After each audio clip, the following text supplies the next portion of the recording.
What's going on, everyone? It's Friday, May 8th. Let's talk PlayStation. Alright, really juicy Let's Talk PlayStation this week, but before we get into all the juicy stuff, let's get into something that's not so great, which is that just recently we were talking about how PT got removed from the PlayStation Store, but you could actually still re-download it if it was in your library.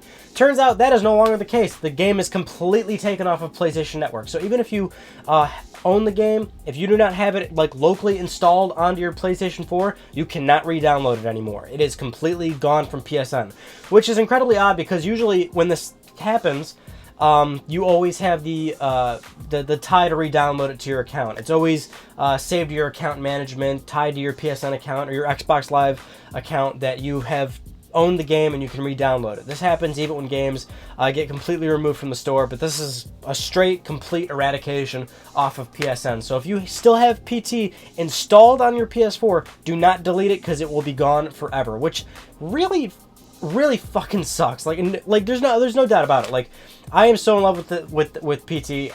Tons of people are. I mean, even, you know, it's like, okay, we're not getting Silent Hills, but you're taking away PT, which is arguably a really fantastic, amazing horror experience, and baked in such a small, very simple package, and it's a damn shame that it's gone forever. Hopefully, Konami will somehow bring it back in some way, shape, or form, hopefully to redistribute it, because people are not happy about this at all, but yeah, PT is totally gone. Alright, so it seems like a lot of news stories on this show have been nothing but praising PS4, and this is totally not a, you know, I'm completely hands-off the situation here, because that's all the news stories that are going on recently. The new news story about PS4 is that it has just hit 2 million sales in the UK, and it is still outpacing PlayStation 2 in terms of sales. So PS4 has hit 2 million systems in 18 months, much faster than PlayStation 2 did. This goes back to a Ryan on Gaming topic where we were talking about, you know, is PC and mobile a threat to consoles, and I said, technically speaking, if you're looking at it right now, it's not, because the current consoles are selling at a much faster rate than even the most successful consoles that were ever released. PS2 is the most successful console ever. Now, I don't know when PlayStation 4 is going to necessarily peak. I highly doubt it will ever sell 150 million consoles, but if you do look at the rate at how it's selling, it is still outselling PlayStation 2 by a considerable amount, and it shows even in the UK. It's doing well everywhere. Okay, so one pretty odd news story that happened this week is that Sony announced they will not be at Gamescom this year, Gamescom 2015. Now, Sony has been doing Gamescom since 2009. They usually hold a press conference. It's a long, full-on hour, 2-hour show. They announce new things there. It's usually a pretty big deal. They're not going to be at Gamescom this year. The reasoning for this is that E3 has been pushed back this year, and Gamescom has been moved forward, so there's a very close time frame in between two major press conferences, so that's a lot of announcements. So Sony has actually opted not to be at Gamescom, and they're actually going to be holding a press conference at Paris Games Week, and that's going to be October 27th. So they have a bit more time in between to space out what they're going to do, how they're going to announce their titles, how they're going to announce whatever it is that they're actually planning to do. They are giving themselves more space, which does make a lot of sense there, because Sony does love to do that. People are always wondering why Sony's not announcing 6 AAA games every 3 months when that's not how it works. Sony has 12 developers plus all these second-party exclusive games. They like to spread these things out, have constant, steady releases instead of just throwing them all in your face all at once. So definitely makes sense there. Although it is pretty disappointing to not see them at Gamescom this year, because again, they've been there all the time. They've been there ever since the beginning. I can't even talk right now. I'm just so excited about all the news that's coming up. Moving on to our next news story. Now, if you remember this guy, John Riccitiello, I think that's how you pronounce his name. He used to be the CEO of EA. Now he's the head of Unity, but he was recently in a conversation with GamesBeat, and he discussed some pretty interesting things regarding PlayStation 4 and Xbox One. Again, another one of those praising articles. This is not me. I know this is a PlayStation channel. You know, I criticize Sony all the time when I need to, but another praising thing. John Riccitiello went on to say how Sony pretty much, and he does say this, he says Sony fucking nailed it with PlayStation 4. Pretty much going on to say, what do we got here? In the battle of ideas, there was a clash of ideas that really separated Sony and Microsoft. They actually had a very similar architecture that they were trying to bring to the table, but Microsoft focused a lot on entertainment beyond gaming. Microsoft was trying to compete with Apple. They didn't feel gaming was big enough to justify the pent-up desire to have the recognition they wanted as an innovator. Sony just said, we've made the best fucking game system we could, partly because they didn't have the resources to do more about it. Microsoft was focused on the shot after the one that they needed to make, putting the 7 ball in the corner pocket but they missed the first shot and didn't get another shot after that. Of course, that's a metaphor there, but basically he is saying, hey, Sony like did really, really good. And I believe we can all can agree there. I mean, they have been doing really, really well. And I've said this like maybe 8 times now, but like if you had told me Sony would be doing this well back in like early 2013 when we were starting to hear about PS4 and when PS4 got announced and stuff like that, I would have told you like I would have been shocked, because we all know Microsoft was totally leading with Xbox 360 for a very long time. It took Sony a very long time to finally catch up with PlayStation 3. Sony had done a lot of really dumb things with PS3. Granted, they did catch up with finally the exclusive games, adding a lot of media features to PS3, cutting the price on the system, marketing it a little bit better. I mean, they finally caught up in that regard. But I just thought to myself, like, you know what, Microsoft's still probably going to take it next generation, or at the very least have a very strong, healthy head start. But I think a big, of course, contributing factor to Sony's huge success is not only did Sony do everything right, but Microsoft pretty much did everything wrong, and now they're trying to fix the wounds, like Sony was fixing the PS3 wounds when the PS3 came out and did all this ass backwards stuff, like being a multimedia machine first, being absurdly expensive, being difficult to develop for, which actually did end up working out for them in the end, but you see my point. Now, this next news story I'm absolutely in love with, because this is what I keep preaching to people when it comes to console discussion, 1080p 60 frames per second, when people constantly bitch because the consoles aren't as powerful enough, or the developers apparently can't reach 1080p 60 frames per second.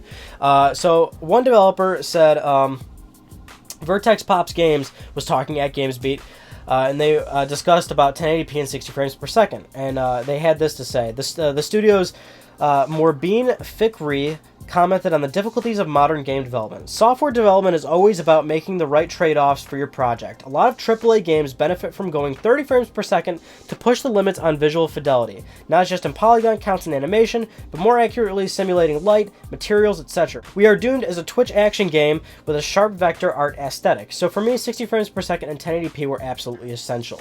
And he goes on to discuss that's exactly how video game development works, or at the very least that's how it works with console gaming. I keep telling you guys this. It's a closed box. It's not like PC. PC is an open platform. Therefore, depending on your rig, you can go to 4K, 60 frames. But people always say, oh, developers on consoles can't reach 1080p or 60 frames per second. No, developers are choosing not to. It's their choice. GTA 5 could be 60 frames per second. Rockstar chose not to. They went with 30 frames per second to do other things in that game, like increase foliage or draw distance or have more on-screen cars and people and things like that. That's how it works. Consoles are a closed box, and the developers are making a conscious decision on the frame rate and resolution. It's not that they can't reach it; it's that they're choosing not to. And it's not necessarily truthful in the terms of PC either. Of course, PC is an open platform, but it's always discussed as though everyone has the same PC in their house. That everyone has a PC that does 4K and 60 frames, and that's of course not the reality. A game is only going to look as beautiful as the PC you're running it on. So it's always a misconstrued conversation that people just don't seem to understand. And it's nice to hear a developer come out and tell people this. At the very least, try to educate some people on the matter. Alright, so the real big news story this week is, it just popped up in the last 24 hours. A Twitter user by the name of @RiceGoyFortuna, I'm probably saying that wrong, but he has just tweeted a few interesting videos and images of what looks to be MediEvil on PlayStation 4. If you don't remember, the MediEvil games, a big PlayStation franchise, or it used to be. It was a PS1 game.